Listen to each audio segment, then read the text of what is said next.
जय जोहार, नमस्कार। दैनिक छत्तीसगढ़ चैनल पर आप सभी का एक बार फिर से बहुत बहुत स्वागत है। पूरे छत्तीसगढ़ में 28 जून को राष्ट्रीय पल्स पोलियो अभियान चलाया जाएगा। रायपुर में 0 से लेकर 5 वर्ष तक के 3,45,000 बच्चों को पोलियो के दवा की खुराक पिलाई जाएगी। बता दें कि 28 जून को राष्ट्रीय पल्स पोलियो अभियान चलाया जाएगा और इस दौरान 0 से लेकर 5 वर्ष तक के आयु के सभी बच्चों को ओरल पोलियो वैक्सीन की खुराक पिलाई जाएगी। अभियान की तैयारियों को लेकर कलेक्टर डॉक्टर गौरव सिंह की अध्यक्षता में अंतर विभागीय समन्वय समिति की बैठक आयोजित की गई। इस बैठक में कलेक्टर ने अधिकारियों को निर्देश दिया कि चिन्हित आंगनबाड़ी केंद्रों, स्कूलों, पंचायत भवनों और अन्य सार्वजनिक स्थलों पर पूरी तरीके से पोलियो बूथ स्थापित किए जाए। साथ ही अभियान के सफल संचालन के लिए सभी आवश्यक व्यवस्थाएं समय पर सुनिश्चित करने का निर्देश जारी किया गया। अभियान दिवस के पर किसी कारणवश छूट जाने वाले बच्चों को दूसरे और तीसरे दिन स्वास्थ्य विभाग की टीमें घर घर जाकर पोलियो की दवा की खुराक पिलाएंगी।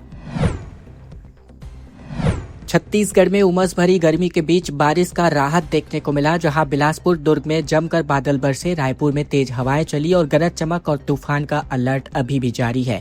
रायपुर, बिलासपुर और दुर्ग में उमस भरी गर्मी के बीच बुधवार शाम को बारिश देखने को मिली। रायपुर में आसमान में बादल छाए हुए थे, लेकिन आखिरकार शाम को तेज हवाएं चली और हल्की बारिश शुरू हो गई। बारिश के चलते तापमान में हल्की गिरावट दर्ज की गई, जिससे गर्मी का असर कुछ कम हुआ। छत्तीसगढ़ में मानसून की एंट्री से पहले चिपचिपी गर्मी पड़ रही है। मौसम विभाग की माने तो प्रदेश में जल्द ही मानसून की एंट्री हो सकती है। हालांकि इसके लिए कुछ समय का इंतजार और करना पड़ेगा। वहीं मौसम विभाग ने प्रदेश के तमाम कई जिलों में रात 10:30 बजे तक के लिए गरज चमक, बारिश और तेज हवाओं को लेकर अलर्ट जारी किया है। कुछ इलाकों में हवा की रफ्तार 40 से 60 किलोमीटर प्रति घंटा तक पहुंच सकती है। रायपुर, दुर्ग, बिलासपुर, कोरबा, रायगढ़, जांजगीर चांपा, महासमुंद, गरियाबंद, राजनांदगांव, धमतरी, बालोद, जशपुर, सरगुजा, सूरजपुर, कोरिया, बलरामपुर, जीपीएम, बस्तर और सुकमा समेत कई जिलों में गरज चमक के साथ तूफान चलने की आशंका जताई गई है।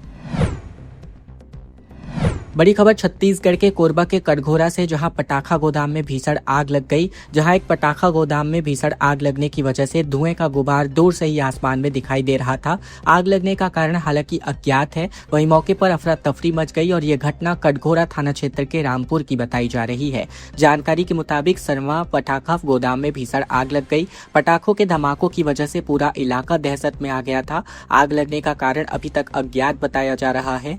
इसी के साथ ही कटघोरा नगर पालिका की फायर ब्रिगेड की गाड़ी मौके पर बुलाई गई और आग बुझाने की कवायद अब भी जारी है। आग की भयावहता को देखते हुए अन्य जगहों पर से मंगाई गई दमकल की गाड़ियां जा रही हैं। मौके पर पुलिस बल और ग्रामीणों की भारी भीड़ मौजूद है। फिलहाल राहत और बचाव कार्य जारी है।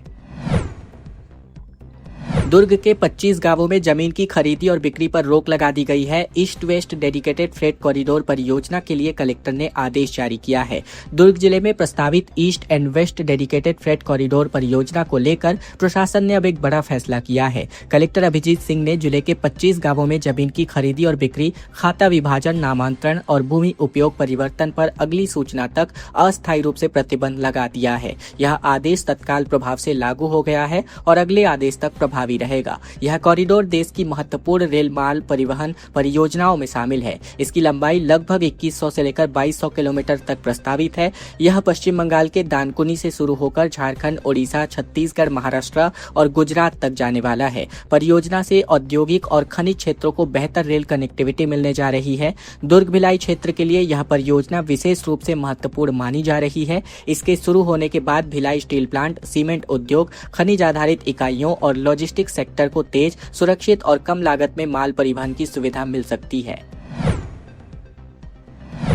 बड़ी खबर छत्तीसगढ़ के गरियाबंद जिले से, जहां 48 गांवों के ग्रामीणों ने प्रधानमंत्री नरेंद्र मोदी को खून से पत्र लिखकर बिजली की मांग की है। उनका आरोप है कि समाधान शिविर में उनकी सुनवाई नहीं हुई और न ही जिला प्रशासन ने कोई बिजली मुहैया करवाई है। इससे नाराज होकर के ग्रामीणों ने यह कदम उठाया।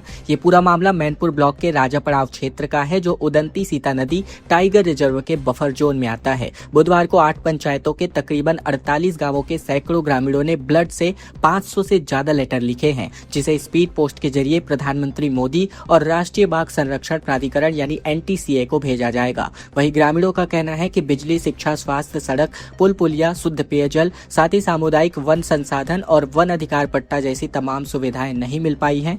जब भी बिजली की मांग की जाती है, तब उदंती सीता नदी टाइगर रिजर्व और NTCA से अनापत्ति प्रमाण पत्र यानी NOC की जरूरत बताकर ये पूरा मामला टाल दिया जाता है। इनका कहना है कि अधिकारियों का जवाब रहता है कि इस इस समस्या का समाधान केंद्र सरकार और प्रधानमंत्री स्तर पर ही संभव है। वहीं प्रशासनिक अधिकारियों का कहना है कि क्षेत्र अभयारण्य के अंतर्गत आता है, इसीलिए केंद्र सरकार की मंजूरी और राष्ट्रीय बाघ संरक्षण प्राधिकरण की अनापत्ति प्रमाण पत्र यानी एनओसी के बिना बिजली व्यवस्था स्थापित करना संभव नहीं है। 5000 पदों पर भर्ती की तैयारी शिक्षा विभाग कर रहा है। एजेंसी इसके लिए परीक्षा आयोजित करने जा रही है। आत्मानंद और विवेकानंद स्कूलों में सुबह शिक्षकों की परीक्षा होगी, शाम को रिजल्ट जारी कर दिया जाएगा। 15 जुलाई तक ज्वाइनिंग भी हो जाएगी। छत्तीसगढ़ के स्वामी आत्मानंद यानी सेजेस और स्वामी विवेकानंद उत्कृष्ट विद्यालयों में रिक्त पदों पर भर्ती प्रक्रिया को लेकर अब राज्य सरकार ने बड़ा फैसला किया है। अब लिखित परीक्षा के दिन ही शाम तक परीक्षा परिणाम और मेरिट सूची जारी कर दी जाएगी। सरकार का लक्ष्य 15 जुलाई तक नियुक्तियां देने का है, ताकि नए शैक्षणिक सत्र में शिक्षकों और कर्मचारियों की कमी न रहे। इस फैसले के बाद शिक्षा विभाग ने फिलहाल जिला स्तर पर चल रही संविदा भर्ती प्रक्रियाओं पर रोक लगा दी है। भर्ती प्रक्रिया को पूरी तरह पारदर्शी बनाने और इस बार चयन जिला स्तर पर नहीं बल्कि राज्य स्तर पर केंद्रीकृत परीक्षा के माध्यम से होगा।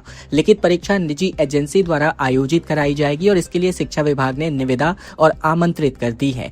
बता दें, परीक्षा की गोपनीयता और निष्पक्षता सुनिश्चित करने के लिए विशेष व्यवस्था की जा रही है। शिक्षा विभाग ने फिलहाल जिला स्तर पर चल रही संविदा भर्ती प्रक्रियाओं पर रोक लगा दी है। साथ ही प्रदेश में सभी जिलों से स्कूलवार रिक्त पदों की जानकारी मंगाई गई है। जानकारी मिलने के बाद विस्तृत भर्ती अधिसूचना जारी कर दी जाएगी। बिलासपुर में रोजगार मेले में 122 युवाओं को नौकरी मिली। 234 अभ्यर्थी प्रारंभिक रूप से चयनित किए गए। कलेक्टर कमिश्नर ने इसकी शुभकामनाएं सौंपी है। बिलासपुर के कोनी स्थित जिला रोजगार एवं स्वरोजगार मार्गदर्शन केंद्र में आयोजित किए गए रोजगार मेले में 122 युवाओं का अंतिम रूप से चयन किया गया। वहीं 234 अभ्यर्थियों का प्रारंभिक चयन हुआ। रोजगार मेले में बड़ी संख्या में युवाओं ने हिस्सा लिया और विभिन्न निजी कंपनियों ने भर्ती प्रक्रिया पूरी की। जानकारी के अनुसार रोजगार मेले में विभिन्न निजी प्रतिष्ठानों के द्वारा कुल मिलाकर 653 रिक्त पदों के लिए भर्ती की प्रक्रिया संचालित की गई। मेले के लिए तकरीबन 935 युवाओं ने ऑनलाइन पंजीकरण कराया था, जिनमें से 687 अभ्यर्थी साक्षात्कार और चयन प्रक्रिया में शामिल होने पहुंचे।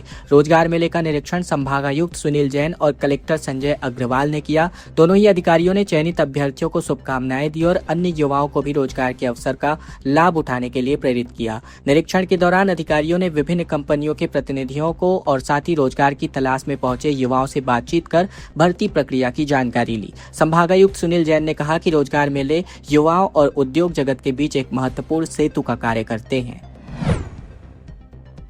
सर्राफा व्यापारी हत्याकांड मामले में मुख्य शूटर समेत 3 लोग अरेस्ट हुए हैं। बिहार झारखंड से ये पकड़ा गए हैं। वहीं विरोध करने के कारण इनको गोली मार दी गई थी। छत्तीसगढ़ के गौरेला पेंड्रा मरवाही में सर्राफा व्यापारी प्रदीप सोनी की गोली मार करके हत्या करने के मामले पर आरोपियों ने सोने चांदी के जेवर लूट लिए थे। इस वारदात में शामिल मुख्य शूटर मनीष मंडल समेत 3 और आरोपियों को गिरफ्तार कर लिया गया है।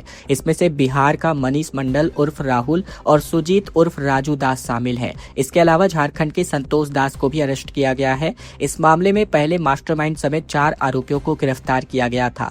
पुलिस की पूछताछ में पता चला कि कोटमी कला के साप्ताहिक हाट बाजार में बदमाशों ने सर्राफा व्यापारी प्रदीप सोनी का सोना चांदी से भरा बैग लूटने की कोशिश की थी, लेकिन प्रदीप सोनी ने इसका विरोध किया। इसी दौरान मुख्य शूटर मनीष मंडल उर्फ राहुल ने कट्टा निकालकर उन पर गोली चला दी। पुलिस ने गिरफ्तार आरोपियों के पास से वारदात में इस्तेमाल किए गए देसी कट्टे, 4 जिंदा कारतूस, लूटा गया 40 ग्राम सोना और करीबन 4.5 किलो चांदी और इसी के अलावा 7 मोबाइल फोन, 2 बाइक और घटना में इस्तेमाल की गई एक स्विफ्ट कार बरामद की है। रावतपुरा यूनिवर्सिटी में 5 घंटे तक NSUI का हंगामा चला। बीएड छात्रों पर 60,000 रुपए फाइन का विरोध किया जा रहा है। श्री रावतपुरा सरकार विश्वविद्यालय में बीएड छात्रों से कम उपस्थिति के नाम पर कथित तौर पर 60,000 रुपए तक का फाइन लेकर परीक्षा में शामिल करने के विरोध में बुधवार को NSUI और छात्रों ने विश्वविद्यालय के मुख्य गेट पर चक्का जाम करके प्रदर्शन किया। इस दौरान विश्वविद्यालय प्रशासन और NSUI कार्यकर्ताओं के बीच जमकर नारेबाजी भी हुई। छात्रों और NSUI का आरोप है कि 75% उपस्थिति पूरी नहीं होने पर छात्रों पर आर्थिक बोझ डाला जा रहा है। प्रदर्शनकारियों का कहना था कि इतनी बड़ी राशि वसूलना छात्रों के हितों के खिलाफ है और इससे आर्थिक रूप से कमजोर विद्यार्थियों की पढ़ाई प्रभावित हो सकती है। प्रदर्शन कर उस समय हुआ जब विश्वविद्यालय में परीक्षाएं चल रही थी। प्रदर्शन और चक्का जाम के कारण कई छात्र छात्राएं परीक्षा में शामिल नहीं हो सके। NSUI ने इसे छात्रों के हित का मुद्दा बताते हुए फाइन वापस लेने और परीक्षा से वंचित छात्रों के लिए वैकल्पिक व्यवस्था की मांग की है। सीसीपीएल के 50वें मैच में बाइसंस के शशांक का शतक देखने को मिला। लायंस के आयुष का 4 विकेट देखने को मिला। सेमीफाइनल की जंग अब भी जारी है। बिलासपुर रायपुर के बाद अब रायगढ़ भी सीसीपीएल सीजन 3 के क्वालीफायर राउंड में एंट्री कर चुकी है। वहीं 3 सीजन में पहली बार राजनांदगांव पैंथर्स सीधे क्वालीफायर राउंड में अपनी जगह पर नहीं बना पाई। उनकी किस्मत दूसरी टीमें अब तय करने वाली हैं। बस्तर बाइसंस और सरगुजा इन दोनों के में से कोई एक टीम 4 अंकों के साथ सीधे क्वालीफाई कर सकती है। वहीं पहला मुकाबला रायगढ़ लायंस और बस्तर बाइसंस के बीच खेला गया। सीसीपीएल 50वां मैच रहा। बस्तर के शशांक चंद्राकर ने 55 गेंद पर शतक जड़कर अपनी टीम को अच्छा स्टार्ट सौंपा। बाइसंस ने पहले बल्लेबाजी करते हुए 209 रन बनाए। लायंस के आयुष ने किफायती गेंदबाजी करते हुए विपक्षी टीम के 4 विकेट झटके हैं। 12,850 ml नशीले इंजेक्शंस जब्त किए गए। 5 आरोपियों की गिरफ्तारी हुई है। अंतर्राज्यीय तस्करी गिरोह का पर्दाफाश हुआ। झारखंड से अंबिकापुर की ओर जा रहे थे। जसपुर पुलिस ने अंतर्राज्यीय नशीले पदार्थ तस्करी के एक बड़े नेटवर्क का पर्दाफाश किया है। पुलिस ने झारखंड से छत्तीसगढ़ के अंबिकापुर ले जाए जा रहे 12,850 ml नशीले इंजेक्शंस को जब्त किया और इस मामले में 5 आरोपियों को गिरफ्तार किया है। जब्त की गई संपत्ति का कुल मूल्य लगभग 3,98,000 रुपए है, जिनमें से इंजेक्शन, एक कार, एक मोटरसाइकिल, 4 मोबाइल फोन और नकदी भी शामिल हैं। गिरफ्तार किए गए आरोपियों में से 3 को हाथीसार किनकेल के जंगल से पकड़ा गया। एक फरार आरोपी को अंबिकापुर से गिरफ्तार किया गया, जबकि नशीले इंजेक्शन उपलब्ध कराने वाले मुख्य सप्लायर को झारखंड के गुमला जिले से दबोचा गया। टीएस सिंहदेव ने कहा कि प्रदेश अध्यक्ष का फैसला हाईकमान करेगा। जांजगीर चांपा में कहा कि सरकार ने अपनी वास्तविक आय से अधिक का बजट पेश किया है। पूर्व उप मुख्यमंत्री टीएस सिंहदेव मंगलवार को जांजगीर चांपा के दरमियान पहुंचे और इस दौरान उन्होंने अकलतरा और जांजगीर चांपा विधानसभा क्षेत्रों में पदाधिकारी कार्यकर्ताओं से मुलाकात की। इसके अलावा उन्होंने विधायक, पूर्व विधायक, जिलाध्यक्ष और साथ ही पूर्व जिलाध्यक्षों के संगठन और स्थानीय मुद्दों पर चर्चा की। प्रदेश कांग्रेस अध्यक्ष पद की संभावनाओं पर टीएस सिंहदेव ने कहा कि वर्तमान में संगठन चुनाव की कोई औपचारिक प्रक्रिया शुरू नहीं हो पाई है। उन्होंने स्पष्ट किया कि मीडिया में कई अटकलें लगाई जा रही हैं कि प्रदेश अध्यक्ष का निर्णय कांग्रेस हाईकमान ही करता है। राज्य सरकार पर निशाना साधते हुए उन्होंने सिंहदेव ने कहा कि सरकार ने अपनी वास्तविक आय से कहीं अधिक का बजट पेश किया है, जिसका असर प्रदेश की मूलभूत सुविधाओं पर दिख रहा है। एक तरफ सरकार महतारी वंदन योजना के अंतर्गत महिलाओं को आर्थिक सहायता देने की बात करती है, तो वहीं दूसरी ओर बढ़ती महंगाई ने आम लोगों की कमर तोड़ दी है। छत्तीसगढ़ में सुशासन तिहार के दौरान बीजेपी और कांग्रेस कार्यकर्ताओं के आपस में झड़प हो गई। विधायक की गाड़ी के सामने लेटे कांग्रेसी वापस जाओ के नारे लगाए गए। बता दें, रायपुर के बीर गांव के रावा भाटा में आयोजित किए गए सुशासन तिहार कार्यक्रम में भाजपा और कांग्रेस कार्यकर्ताओं के बीच जमकर धक्का मुक्की और झड़प देखने को मिली। मौके पर मौजूद पुलिस अधिकारियों ने तत्काल बीच बचाव कर दोनों पक्षों को अलग किया और स्थिति को नियंत्रित किया। इस बीच बीजेपी विधायक मोतीलाल साहू की गाड़ी के सामने कांग्रेस कार्यकर्ता लेट गए, वापस जाओ के नारे लगाए गए। एडिशनल डीसीपी रायपुर उत्तर, एसीपी और 3 थाना प्रभारी दर्जनों पुलिस फोर्स के साथ मौके पर बीच बचाव करने पहुंचे। मामला खमतराई थाना क्षेत्र का है। जानकारी के मुताबिक जिला प्रशासन ने बीरगांव में सुशासन तिहार शिविर का आयोजन किया था, जिसका विरोध करने पर कांग्रेस कार्यकर्ता पहुंच गए। इस प्रदर्शन के दरमियान कांग्रेस कार्यकर्ताओं ने कार्यक्रम स्थल के बाहर जमकर नारेबाजी की और इस दौरान पुलिस की ओर से लगाए गए बैरिकेडिंग के पास कार्यकर्ताओं और पुलिस के बीच भी धक्का मुक्की की स्थिति बनी। कुछ कार्यकर्ताओं ने बैरिकेडिंग्स को पार करने का प्रयास किया, लेकिन जिसके बाद पुलिस ने उन्हें रोकते हुए स्थिति को संभाला। तनाव बढ़ने पर अतिरिक्त पुलिस बल भी बुलाया गया था। खबरों का सिलसिला बस यही तक का था। अगर आपको यह वीडियो अच्छी लगे, वीडियो को एक छोटा सा लाइक जरूर कर दीजिएगा। चैनल पर नए हैं तो चैनल को जरूर से सब्सक्राइब कर लीजिएगा। इसके अलावा इस वीडियो को लाइक और इस चैनल को सब्सक्राइब करने के साथ इस वीडियो को शेयर करना बिल्कुल मत भूलेगा अपने तमाम दोस्तों, रिश्तेदारों, भाइयों, बहनों तक, ताकि उन तक भी यह महत्वपूर्ण खबरें बिना किसी रुकावट के रोजाना ठीक इसी प्रकार पहुंचाई जा सके।